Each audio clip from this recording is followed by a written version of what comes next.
Hello, I'm Verde Arbusto. I'm back. This is the Schumann Resonance Harmonics channel on YouTube and Facebook, and this is part of a part five of a multi-part series on an introduction of how to read the color codes of the Schumann spectrum.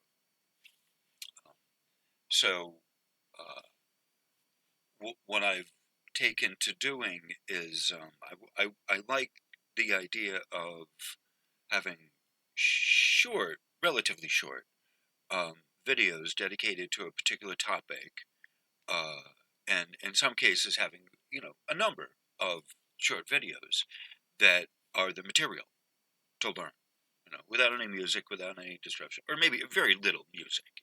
I'll put it that way. Just 30 seconds or maybe 40 seconds, but not long music intros, and save the music for the live streams. Okay, so I'm working through now that the hardware and the technology end of it is good. Um, the studio is giving me nice. I'm kind of coming up with a format of how to use it. And I'm really liking doing this.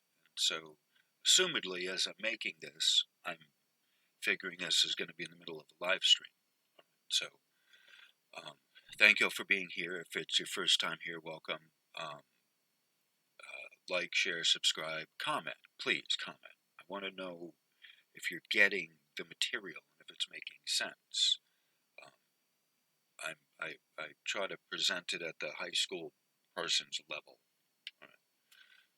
So, with that said, um, the if you haven't by now, go back and listen to the first four parts of this and catch up with what's going on. There's a WordPress link, there should be a WordPress link that um, gives the text for the whole. How do I say this? It gives the text for the whole script that I have done. I'm trying to figure out what. Having a brain fart right now. And also Patreon. Um, I need to do more with Patreon and I have subscribers, Patreon subscribers now. So so I really need to do something as well. So with Patreon, I want to give, because I'm able to, I will give the full description, the full text in Patreon.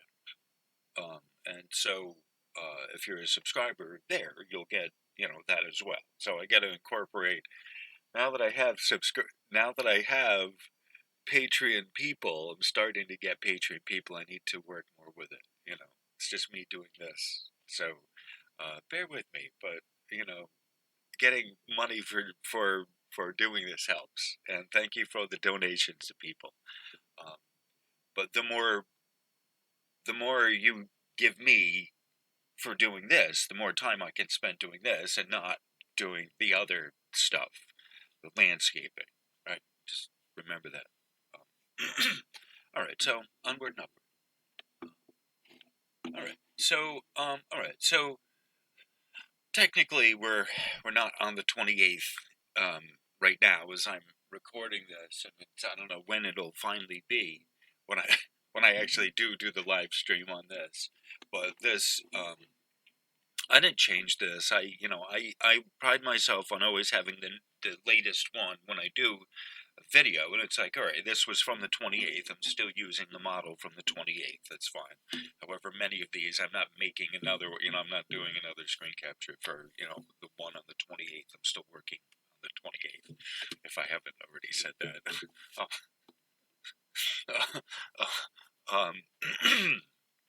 Technically this is on the 28th. I needed something that day, so this is what my day for that day was. And today, whatever, it's life. It's a project, you know. Yeah, I'm not renaming it just because it's a different day. That's the name of it.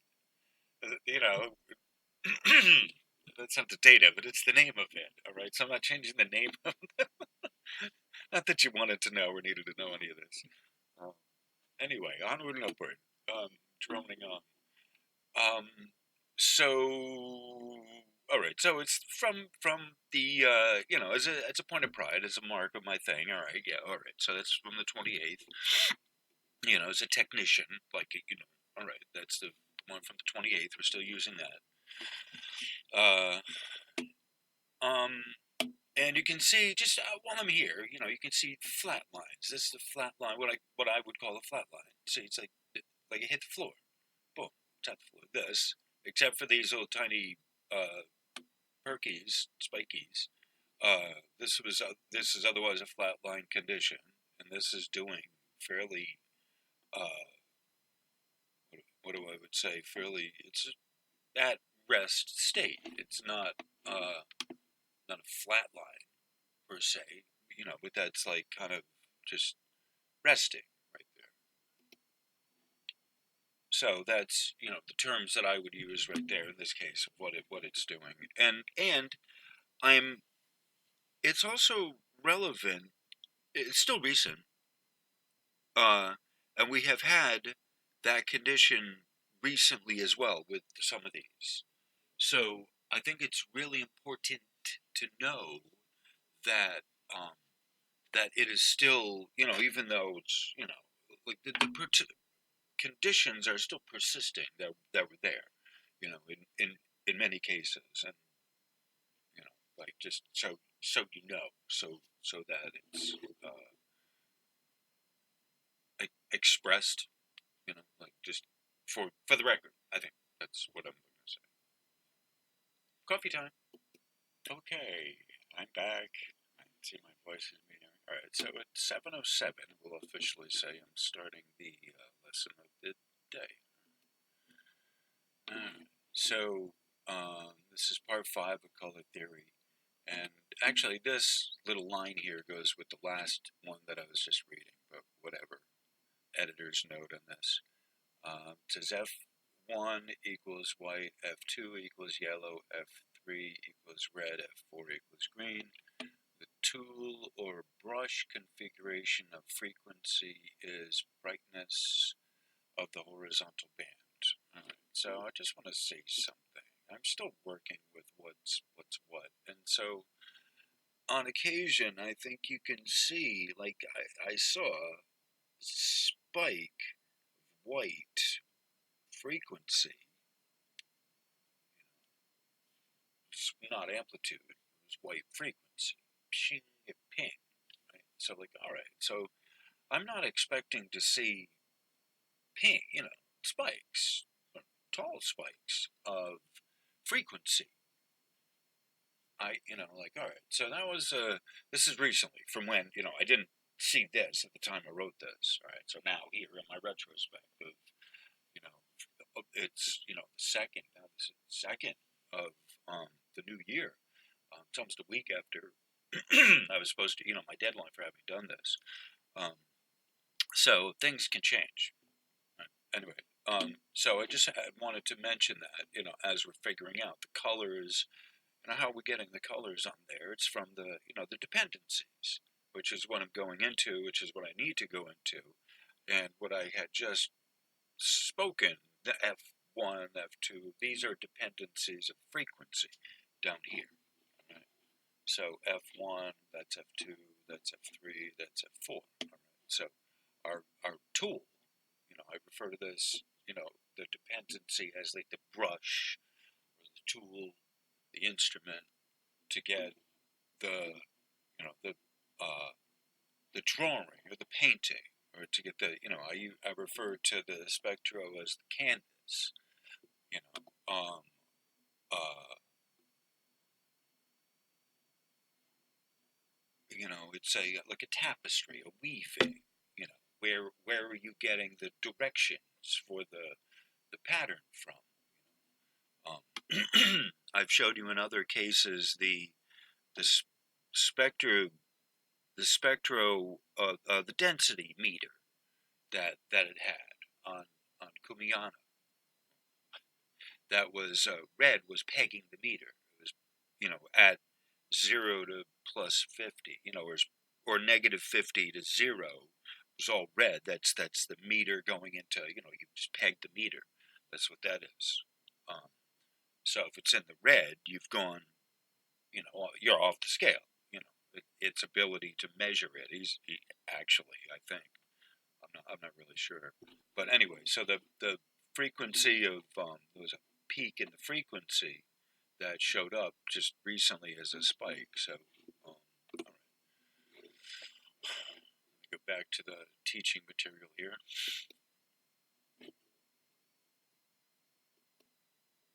We have prepared our, where am I? Our hypothetical canvas. It starts as a deep dark blue. Our palette of primary colors is white, yellow, red, and green. Our brush tools are shaped tall or skinny or short and fat. Okay, this was again, amplitude is tall and skinny, and like pencil, like the shape of a pencil, if you will. And the quality is short and fat. These tools correspond to the various parts of the Schumann resonance signal as above stated, which I just stated. Amplitude strikes first in the form of a lightning discharge between ionosphere and the earth ground. Lightning discharge is an arc which bridges the upper DC circuit, which is plus or minus, that's charge. All right, so the voltage, the height, the amplitude, that is charge. It's the plus or minus of the DC circuit. Okay. With the lower earth ground DC circuit, which is current, north to south, east and west. Amplitude discharge hits earth ground and it anchors in some of this energy. All right. So we have there's two DC circuits. There's the first one, the upper, of the ionosphere of the capacitor. Wages World, for those of you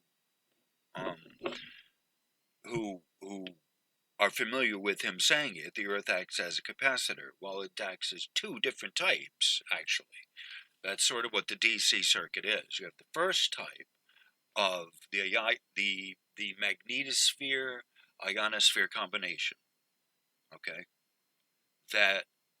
and there's even the bow shock, the front of that. It's the front of it, the bow shock of that.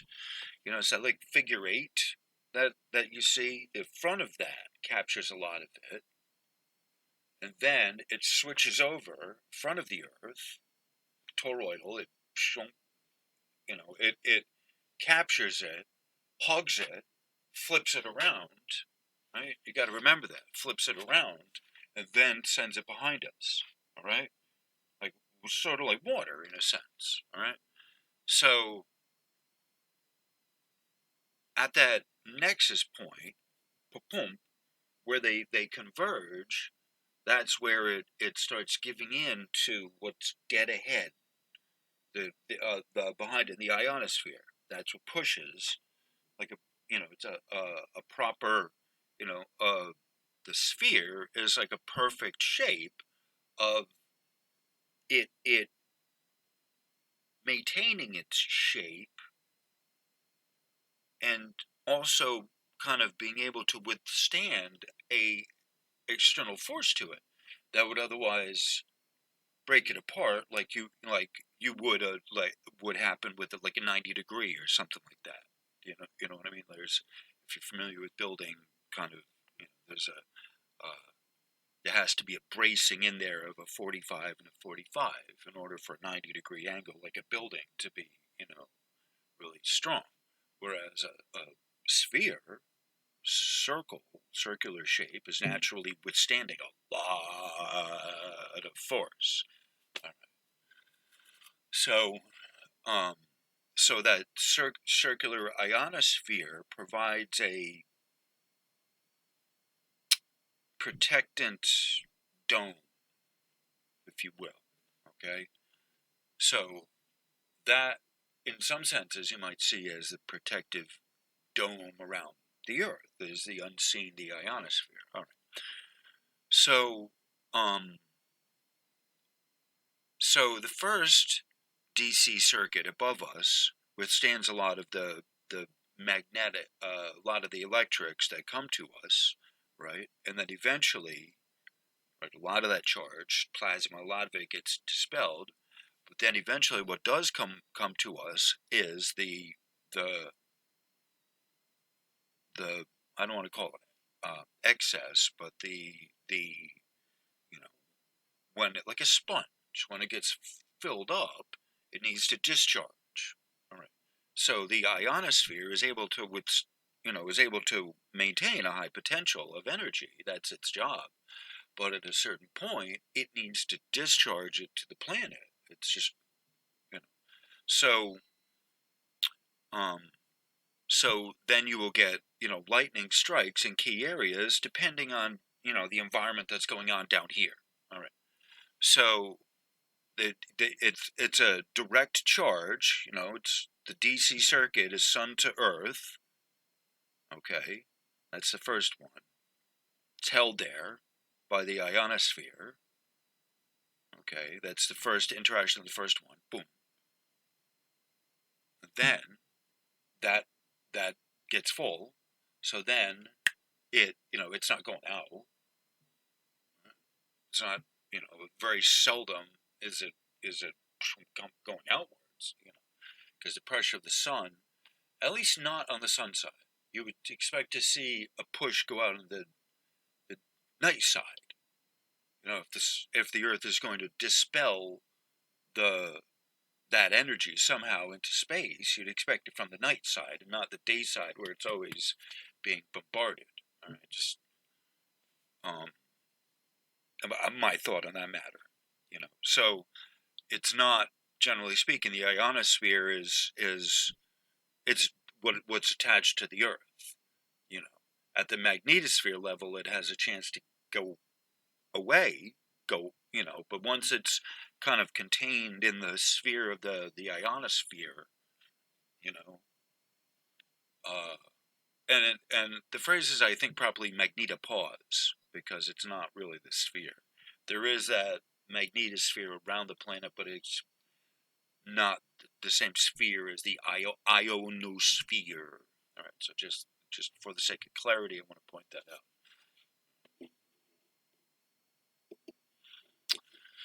All right, so all right, so I'm explaining how. All right, so then you have the DC circuit, which is the planet itself, and that is current. That's not a plus or minus thing per se, as it is current, which is north and south, east to west. That's laterally moving out that way. Um, and it wants to settle out um, the magnetic portion that comes, that wants to spread out this way. It's current, as I call current. The width of the signal. Um, it's always looking to resolve itself into the fields of the planet. Okay, where it's more easily accepted into the currents that are there, induced into the planet. You have to remember that it's grounding out, and the planet can't ground all of that out at one time. It's just because it's bouncing. The waves are bouncing, so it's not. And then as they hit themselves, it's breaking up more and more, and so the Schumann resonances is the resolution of the EMF frequencies bouncing around and bumping into each other. It creates a ringing effect, steady ringing effect that's a gravity. I've called it a gravity that develops from from the continual beating of itself. If you take the analogy of uh uh let's uh um a picture. I have a picture in my head. I'm trying to the rocks that are in a stream that have grounded themselves off. Okay, you have different sized rocks that kind of fit into each other, and they have reached a stasis point. But all the rocks that are in there were bigger rocks, and they broke off, and they tumbled, and they tumbled, and they tumbled, and then they broke off some more, and they tumbled, and went downstream a little bit more, and they tumbled for you, they tumbled for you, they tumbled for you. I couldn't help but that. Thank you. I think I'm gonna find that. Maybe I'll play it and see if I don't get hit by a strike on that or a copyright claim. But it's relevant. They're tumbling for you. They are indeed tumbling for you. And that's what the Schumann resonances are. If you could picture them, not as rocks per se, but the waves tumbling around, breaking into each other, that's how you get these higher resonances, is because the waves are shorter. Okay? That's what rising frequencies are. They're just shorter wavelengths. Do please remember that. All right, onward and upward with the teaching material. All right, so that it anchors in some of the energy, and that's part of what. All right, I'm getting off the mark again. All right, so part of one of the things that I talk about here, not too much, but I definitely do, is talking about the people on the ascension pathway, the ones that are ahead of the class, anchoring in that energy, and a lot of it is painful because it's kind of breaking off, kind of breaking off parts of you that are in the rough. So the refining process, rarefication process. So you chip away at a diamond. You don't think, oh, the diamond's going to hurt, but it feels it. I mean, whatever you want to think of that. I'm just saying that we are made of the same stuff as diamonds. We are billion-year-old carbon, and we do indeed need to find our way back to the garden. We are stardust. We are golden. And so that is the thing, that we are of the same minerals of the earth, but we are organic, and we are a DNA that has structured ourselves in our intelligence and our feelings in a different way than, say, the diamond has. But the diamond's part of the earth. It's a different kind of protocol for what it's different doing here in 3D land. Earth is 3D world, 3D land. So,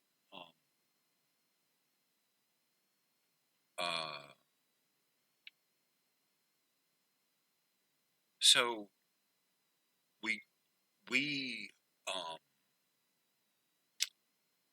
the anchoring in, there's I've done discussions about grounding, but that's one of the things that talking about here. I haven't even gotten into really the text here.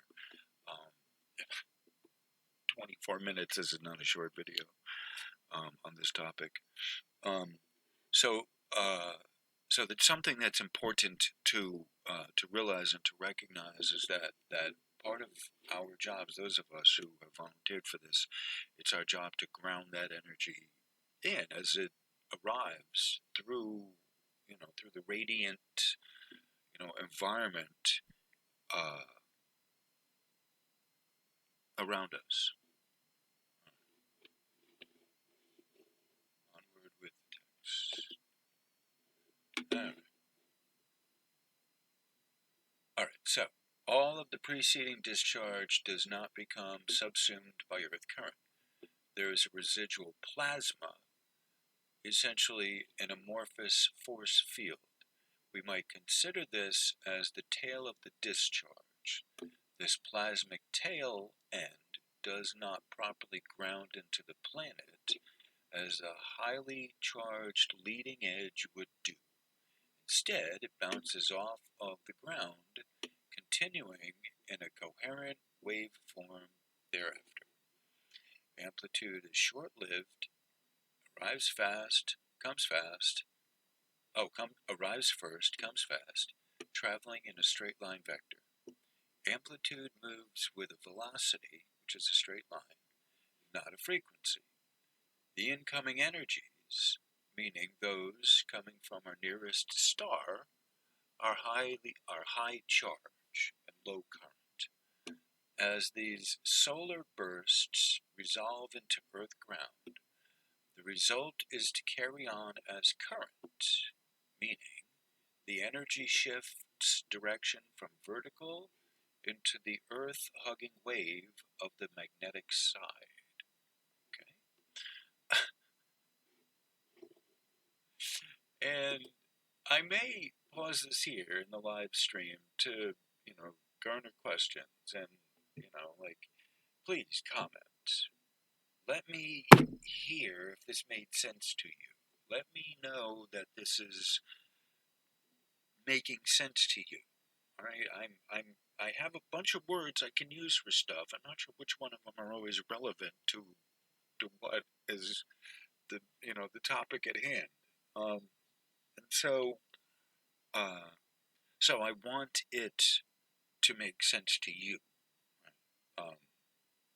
There's in my live streams, there's always 10. There's at least 10 people that are always there. It starts out, I get, a few people, then they see it's just music, then they come back, and, but, like, it just, it's, I do the live streams, I do it how I do it now, because I want to have comments and chat from people to know if what I had just gone through makes sense. So, I'm just pausing that here, with the intention of, asking for comments from people, because it makes sense to me, more sort of, but it's not, put it this way, it made sense in my head. I wrote it down, I did the best I could, but, how is it doing on your end? Are you able to pick up what I'm putting down? I want to know, and those of you who've been around here long enough to know, I do this because I want to know if it's making sense to you. That's why I've gone through the universe has helped me to be able to get a really nice looking product, it's a content, produced thing, out to you. And I have to say, the videos really look nice with this OBS capture software. Dropping a link in, bomb in for them. I will even put in like, a paid advertisement. OBS. Like you gotta, if you're gonna do this, like, wow, holy F-bomb, you get really great looking stuff. If you're halfway creative with this and you find a $2.99, Savers webcam, you'll produce some pretty banging shit, quite honestly. I do, yeah. I didn't have donations from people before I used OBS. I'm just, I'm just saying, I even, yeah, well, except to Patreon, but whatever. One person, bless her soul, shows over there first, and I haven't done anything over there really much since then. All right, anyway, but that's changing. That's changing. I'm not holding on to the past. I'm grabbing hold of the future. All right. So I introduced myself. All right. So yeah, that was introduced. That was to invite comments. All right. So I'm inviting, comments and questions. All right. So with that little pit stop taken, let's get back on the highway. Said amplitude is short-lived. All right. So the Earth-hugging wave of the magnetic energy shifts direction from vertical into the Earth-hugging wave of the horizontal of the magnetic side. Okay, so yeah, that was why I paused there. All right, so let's get on with this here. As near as I can tell, this is the shift in energy.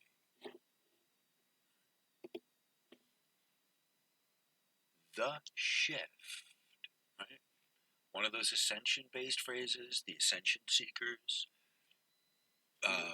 they use this phrase, the shift.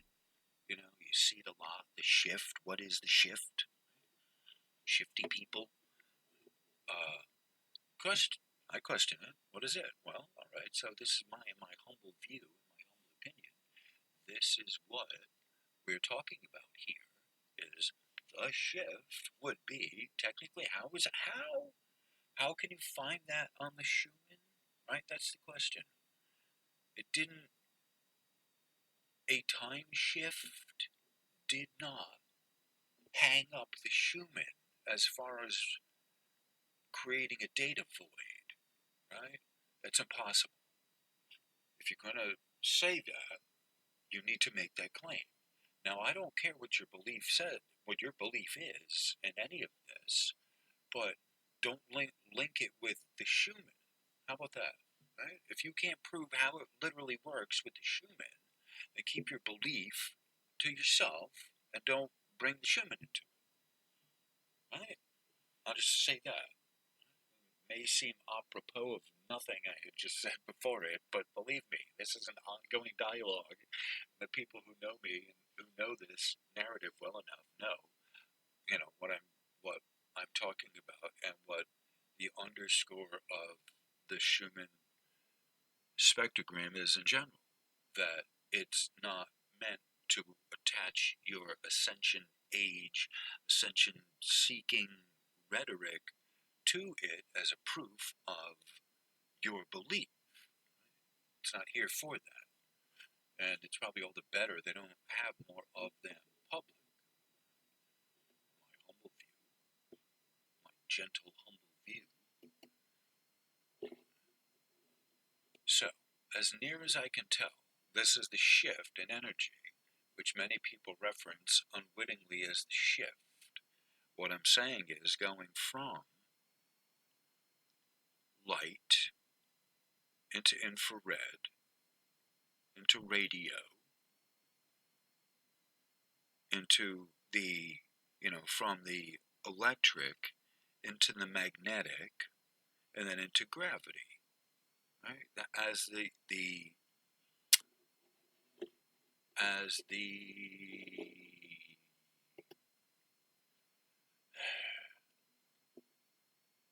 as the waves come in,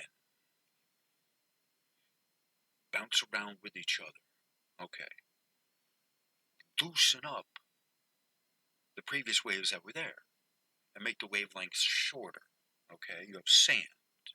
That's what the higher resonances are on the chart. It's like sand, okay? It's electromagnetics, but it's like beach sand, if you will. You have bigger rocks, and then as those smash up into each other, you have smaller rocks, and then smaller rocks still, okay?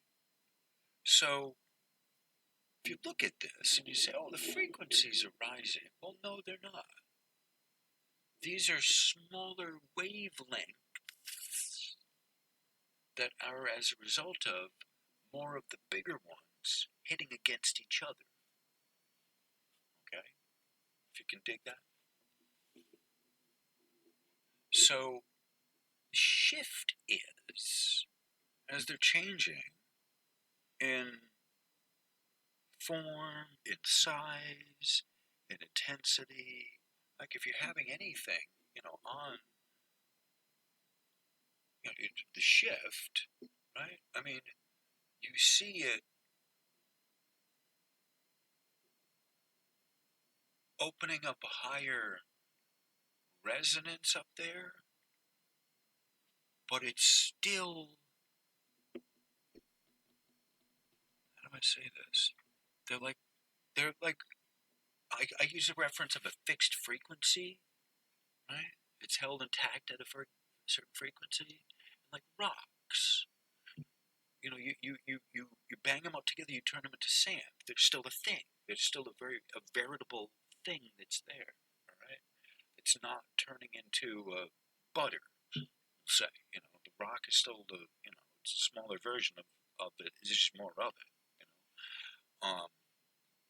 And so that's sort of one of the thing of it, that the radio waves, having bounced around each other enough, kind of reinforce each other at a certain sort of frequency. And so that's one of the things that we're looking at, is that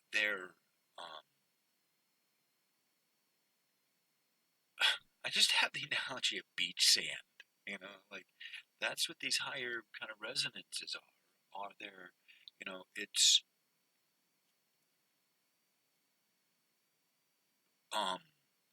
particles of the bigger original signal. All right, this is sort of the way that I have the picture in my head, that I look at this here, that I see it as, that it's not the resonances come from, these harmonics come from, they're standing waves coming from themselves, beating each other up, interacting with each other, and finding a resonant frequency together. All right, so I've talked about, like, all right, so I'm giving some of, in this video, I'm treating it like this is the first time you've ever seen one of my videos. Okay, so I've gone into some some of this that I've already covered in other stuff that you wouldn't have otherwise seen. All right, so I try to remember the newcomer here, that let me kind of give an introduction to some stuff, and and so it may drive people that have been here a little while crazy, because I'm off target or off topic, and he's already said that before. But I just, in the back of my head, I always remember this may be the first time you've ever seen one of my videos. Okay, so I'm going somewhere between like some advanced stuff here, and then stuff that I've already kind of talked over. Like, all right. So pardon me if I seem like I'm off topic, or I'm jumping around or whatever. But that's sort of my delivery method. Is like it's like, all right, I've gone over this stuff before, and it may not be seemingly immediately relevant, but this is how it plugs into the bigger picture. So hopefully, with the intention of catching up the newcomer to the point that a lot of my regulars are at. Even the ones who think they're not very far, they're one of my regulars, and you're like, yeah, you believe me, you're far along. Trust me on that. All right, so so uh, so we're talking about the shift in energy. What does that mean? Where is it coming from? How does that relate to the Schumann resonances? Well, in some metaphysical belief, it doesn't. Right? It's not whatever your timeline shift and your mental zero, the 10 in your head is. That's on you. That's your dealio. That's not the rest of us, and that applies to everyone equally. Whatever your time shift is, your temporal. Right? There's a $10 word. We'll use that. Whatever your temporal realignment. How about that? It's not a time shift. It's a temporal realignment. Okay? Whatever that is in your head, that's on you. You can't prove that except for other people validating. Oh, that happened. Let's look at the Schumann. Right? That's what they do. If you want to hold your belief to whatever you want, that's fine. But I would be the one here to disabuse you of many of your ascension-related beliefs, that what you may be thinking, the Schumann is showing you, ain't. If I can provide a more simpler explanation, like the janitor kicked the plug out of the spectro, that would be the one to go with. A lot of the ascension stuff, it's things that everyone will have to go through eventually. We are not all on the same timeline. Okay. There is overall the one where the good guys win, but we all have, like on the chessboard, great example. You have pawns, you have, knights, you have bishops, you have king and queen. We don't all do the same job, like the knight, that's a great, 3x2. The knight is not preparing himself in the same way you are. The timeline for the knight, the horse in chess that jumps, it's the 2x3, he moves that way, he does that way. His moves are much more limited in a sense than yours. If you're the bishop or the knight, right? If you're the pawn, guess what? And some of the supporting people aren't even on the chessboard, like the keeper of the captured pieces.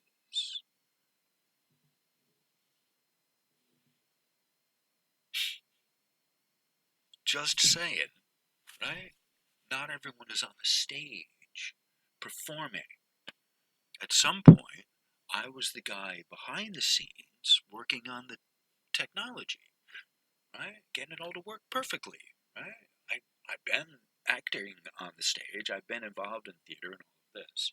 So, so this is not that big of a deal to me, but I was fine working in the back, right? Not, people don't know me, right? I get a job, I get a gig.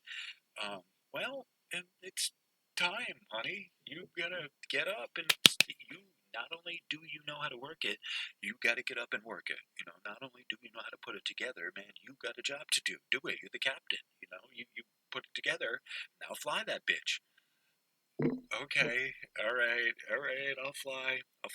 I can do it. All right. So here we are. I'm flying. Thank you, and thank you all for being here. Thank you all for letting me ramble on. Um, God, I'm not even. I'm almost an hour into this. I haven't even gotten finished through just this material. Oh, this is going to be a long live cast. I can tell. If the video itself, one section is almost an hour, this is going to be a long one. Anyway, whatever. Y'all are here. You pay the admission fee to be here, especially to you, Jackie. Thank you. And Bonnie, yeah, Bonnie. Oh my God, holy fuck. Thank you. I appreciate that. Bonnie sent me $100. Wow. Like, yeah, I don't have to work doing landscaping this week for a couple days. Like, it's a holiday. But yeah, it's cold out. Yeah, I don't need to work. Rose, thanks. My boss, a regular boss's name that puts the roof over my head is Rose. So this week I have two other women who are my bosses, I can say, that I don't have to do the schlepping of the mulch and whatever. I could just drink some coffee and dedicate this the time to. Yeah, so this is dedicated to the two wonderful bosses in my life this week, um, Jackie and Bonnie. Thank you. All right. So we're talking about the shift. What is the shift? And I'm telling you from the perspective of the Schumann resonance, it's not that there aren't shifts happening. It's not that that doesn't happen. It's not that I'm not poo-pooing that isn't a thing. That, in a lot of cases here, whatever the rhetoric is, okay, whatever the rhetoric is, 5D gamma energy, ascension energy, transition, blah, blah, blah, blah, whatever, I don't argue that it's not happening. I don't think I've ever argued it's not that that's not happening. What I'm saying is that's not going to appear on the Schumann, okay? The Schumann resonance chart. Like, it's not that, and whatever. All people bring all kinds of stuff. Well, no. I say it's not that. I'm not questioning the validity of what you're saying. I am simply telling you from the technical perspective that ain't that's not appearing on the chart.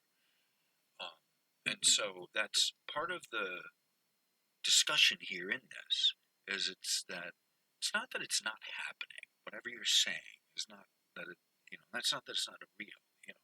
I know that there's an ascension happening. I know that there's a shift in energy, a shift in timeline. I know all that, right? It's fine, right? But don't bring that over to the Schumann camp and say, oh, here, validate this with your reading. It's like, no, because we're not. It doesn't. It's not how that works, right? You gotta get a clue on each other, right? And it's just that simple. Sweet sister of mercy, honey child, you're a hot mess coming over here, getting us to want to validate your stuff. Like, sit down with me. We're going to go through this technically, and I will explain to you what the parameters of these antennae can do. Right? And you may leave crestfallen. Great word. Crestfallen. I love that. Disillusioned. That's another of the Solomon's card. It's a disillusionment. Boom. Manipulation. Boom. That's another one. I'm here to dissuade you of those notions and disabuse you of those faulty claims by the charlatan novice observers. I assure you, I have a better explanation. All right. So, onward and upward. We're getting close to the hour mark. All right. So that's what we're talking about. I'm talking about with the shift, and this was not really necessarily on topic of the color theory, but it's important I put this out there. It's important people understand this. My view, it's relevant. Every time I put this out there, it's relevant because people are coming over here to the Schumann stuff and have this imposed view that they're trying to push onto it unwittingly. But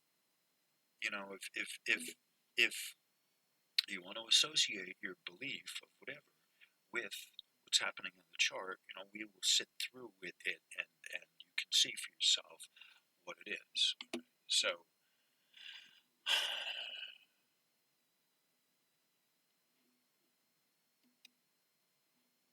Oh, there we go. I should have done that. I was going to do that earlier. So, as near... Hi! Welcome back. All right.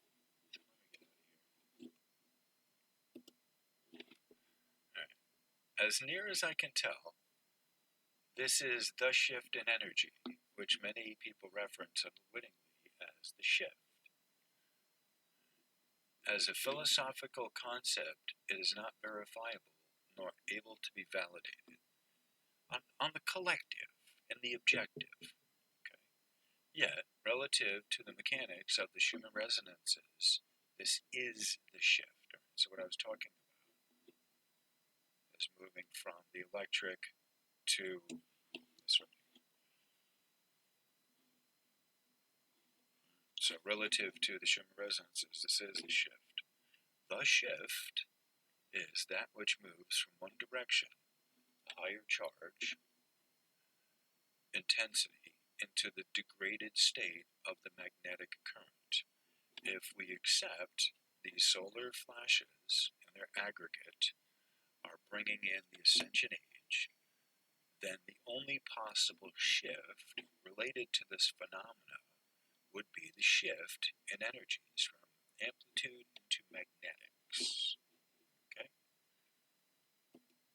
All right. So it's important there to know, like, that here with the Schumann resonances, it's not picking up your intentions. It's not able to magically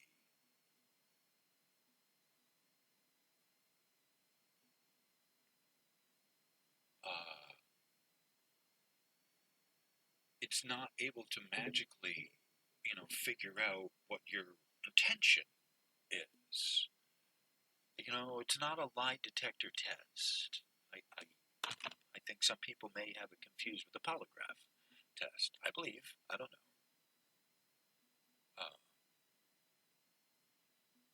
And so, even though it's sort of off the mark, I really need to talk about this whole thing with the ascension age and the shift. And, it's important that I speak toward this from what, my guides and I, because I ask my guides, please tell me, I ask my guides, please tell me what I need to know. Right? Please tell me what I need to share, what I need to talk to people about. Right? What's relevant?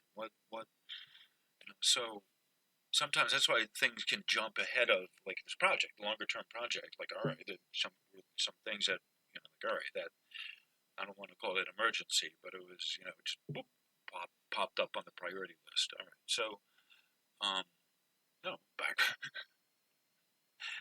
on with the show. Upward and onward. Um, so so that's that's why it became important to talk about this relative to um, the shift, because it's important, right? And so it itself is important, and that's why I needed to discuss this. Uh, like I see some negative news on in the world around me, and I'm glad that there's people that are reporting on this and that are really getting in and digging. You know, the main people that are in the YouTube community. Like that's where I get a lot of my truth on what's happening in the world, or what I'm accepting as truth. Uh, and it's like, oh man, this is really some foul shit stuff. And then I get an urge to do a video to talk about the positive side, to talk about ascension, and like, are we? What's like I'm not feeling it. And so when I'm not feeling it, then I come out and I need to talk about this. And I'm here in a public platform saying this, right? I can't go back on what no, I'm committed. I'm committed. And so that's one of the reasons why I needed to do this, and why I do this is because to remind myself that I am committed to this, that in the manner that is possible for me, the true light of how to read the Schumann, right, that I can present to you, you will have a good guiding vision, because it's not just, well, oh, this is what I believe, but it's like, this is what I get from source and my guides. And while I'm sitting there at the campsite, talking to the angels and my guides and all of this, I ask them, tell me what I need to know about this. And this comes back from my visit with my meditations from source and the angels. And this is the last thing I have left to do, and it is that important that it gets done properly. As you can see, there's plenty of people out there who believe they know how the Schumann resonance works and how the Schumann resonance spectros are read. You see it, I see it, I am out there, I see there's plenty of people who have all kinds of ideas of what they're looking at here and there. And then my guides just kind of looked at me and they said, they just looked at me, right? Just, what saith you? And that was in March, April. By April, I was doing practice videos for the roses, just to feel comfortable in front of a camera, talking to an audience, an alleged audience that wasn't there. And then by May, I had started on doing the Schumann stuff, the dimensions and dimensionality first, actually, but then the Schumann stuff. So I've been preparing for this for a while. So now that I'm here, it's important that we talk about a lot of these things of the Schumann related to the ascension community at large. So I give more than enough of the scientific technical stuff just of itself that explains the technical part of the radio frequency and all of that by itself, just enough of that I've met my obligation, straight up have met my obligation to explain how that works technically, at the basic level.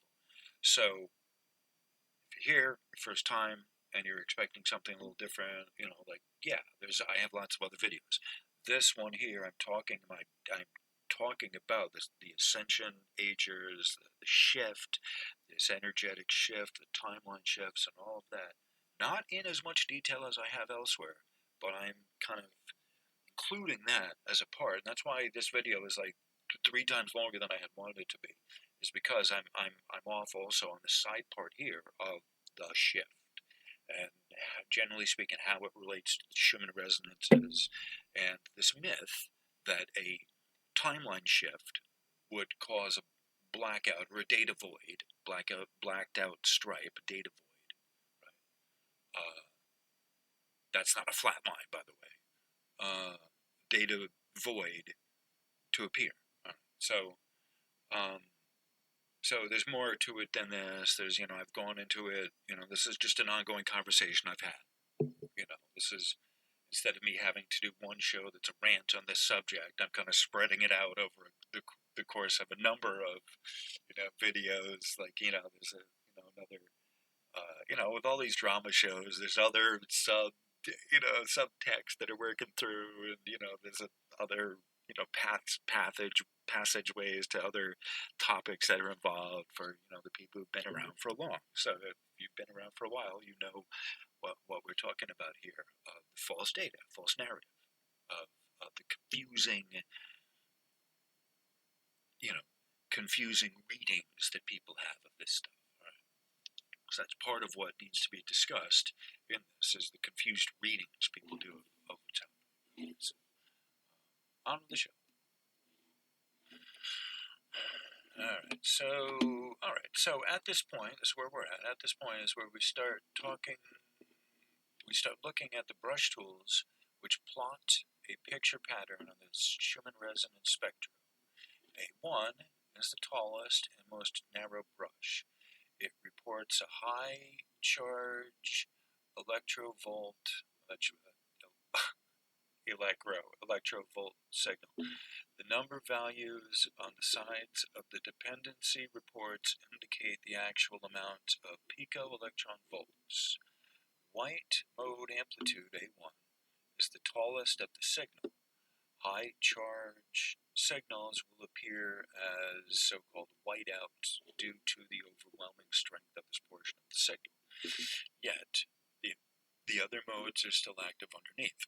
All right, so I've given the analogy, just real quick, I've given the analogy of pegging the meter. Okay, and I think maybe I'll pause this in the live stream to kind of give a visual aid of this. All right, so find that where I can show you. But essentially, it's like when you're metering something, there's a normal range of it, where it operates well, and then you see, like in your car dial, you see at the end of the RPM, if you have a car with an RPM meter, it shows you this red line. So there are things in the red line that it's, like it's where it's, outside of the range. You peg the meter, or like this kind of thing. So the white is the highest portion of the signal, and so once it reaches that kind of pegging point, it just shows up as white. It's what's called a whiteout condition is the pegging of the white mode. Okay, it's hit its max, if you say, and it's kind of overwhelmed everything else. I think it might be the best way to put it.